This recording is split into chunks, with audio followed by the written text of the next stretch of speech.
கடும் எதிர்ப்புக்கு இடையே சேலத்தில் 8 வழி சாலைக்கான நிலம் அளவீடு செய்யும் பணி நேற்றுடன் நிறைவடைந்தது. இதுகுறித்த கூடுதல் தகவல்களை சேலத்தில் இருக்கும் எமது செய்தியாளர் சரவணனிடம் கேட்கலாம். வணக்கம் சரவணன், 8 வழி சாலைக்கு எந்தெந்த மாவட்டங்களில் பணி நிறைவடைந்துள்ளது, அது குறித்து விரிவாக சொல்லுங்கள்.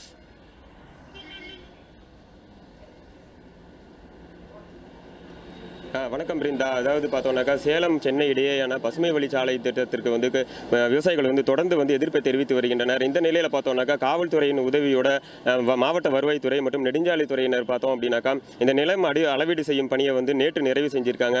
தருமபுரி மற்றும் சேலத்தில் பார்த்தோம் அப்படின்னாக்கா நேற்று பிற்பகலில் அதற்கான முதற்கட்ட பணிகள் நிறைவடைந்தது.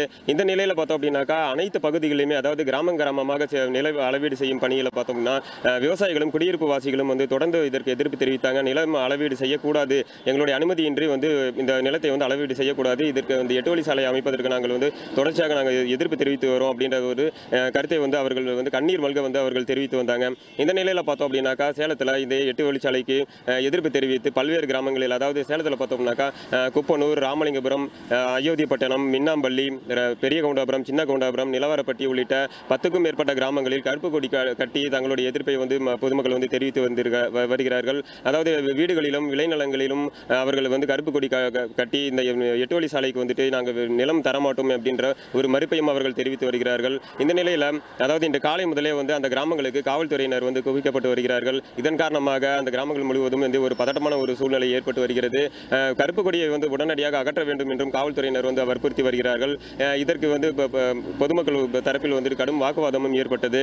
அதாவது இது எங்களுடைய உரிமை, நிலம் என்பது எங்களுடைய உரிமைக்காக நாங்கள் எதிர்ப்பு தெரிவிக்கிறோம், இது அமைதியான முறையில் தான் நாங்கள் எதிர்ப்பு தெரிவிக்கிறோம், இதில் காவல்துறையினர் தலையிட வேண்டாம் என்றும் அவர்கள் தெரிவித்திருந்தாங்க.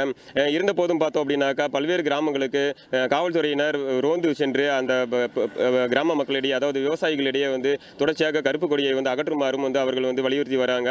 இந்த நிலையில் அதாவது அடுத்த மாதம் 6, 10 மற்றும் 13 ஆகிய தேதிகளில் மாவட்ட வருவாய்த்துறை மற்றும் நெடுஞ்சாலைத்துறையினர் ஒரு கருத்து கேட்பு கூட்டம் நடத்த திட்டமிட்டிருக்காங்க. அந்த கூட்டத்தில் பங்கேற்று தங்களுடைய கருத்துக்களையும் கோரிக்கைகளையும் வைக்குமாறும் காவல்துறையினர் விவசாயிகளிடையே தொடர்ச்சியாக வற்புறுத்தி வருகிறார்கள். பிருந்தா.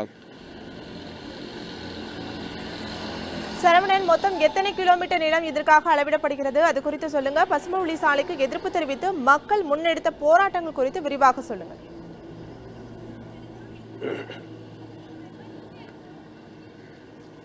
வணக்கம் பிருந்தா. அதாவது என்னன்னாக்கா இப்போ சேலத்தில் மட்டும் பார்த்தோம்னாக்கா 37 கிலோமீட்டர் தொலைவுக்கு இந்த புதிய சாலை அமைவதற்கான திட்டமிடப்பட்டிருக்குது.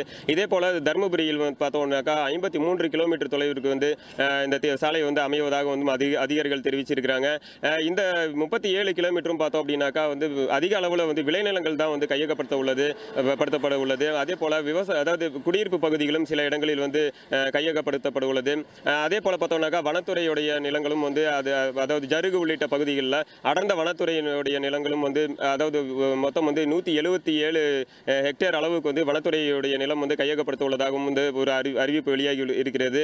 இதனிடையே தான் பார்த்தோம் அப்படின்னாக்கா அதாவது இந்திய கம்யூனிஸ்ட், இந்திய மார்க்சிஸ்ட் கம்யூனிஸ்ட் மற்றும் தமாக உள்ளிட்ட கட்சிகள் ஒன்றிணைந்து 8 வழி சாலை எதிர்ப்பு கூட்டமைப்பு என்ற ஒரு கூட்டமைப்பு புதிதாக தொடங்கியுள்ளார்கள்.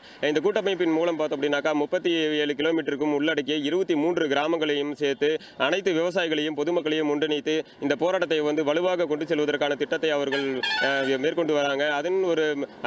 அதோடைய முதல் படியாக தான் பார்த்தோம் அப்படின்னாக்கா இன்று கிராமங்களில் கருப்பு கொடி ஏந்தி இதற்கான எதிர்ப்பை தெரிவிக்கும் ஒரு போராட்டத்தை நடைபெற்று வருகிறது. பிருந்தா. சரவணன், 8 வழி சாலைக்கு எதிர்ப்புகள் அதிக அளவில் இல்லை என்ற தகவலும் வெளியாகியுள்ளது. அதே போன்று முதலமைச்சர் ஒரு செய்தியாளர்கள் சந்திப்பின் போதும் கூறியிருந்தார். மக்களின் ஆதரவு பற்றி ஏதேனும் தகவல் உள்ளதா?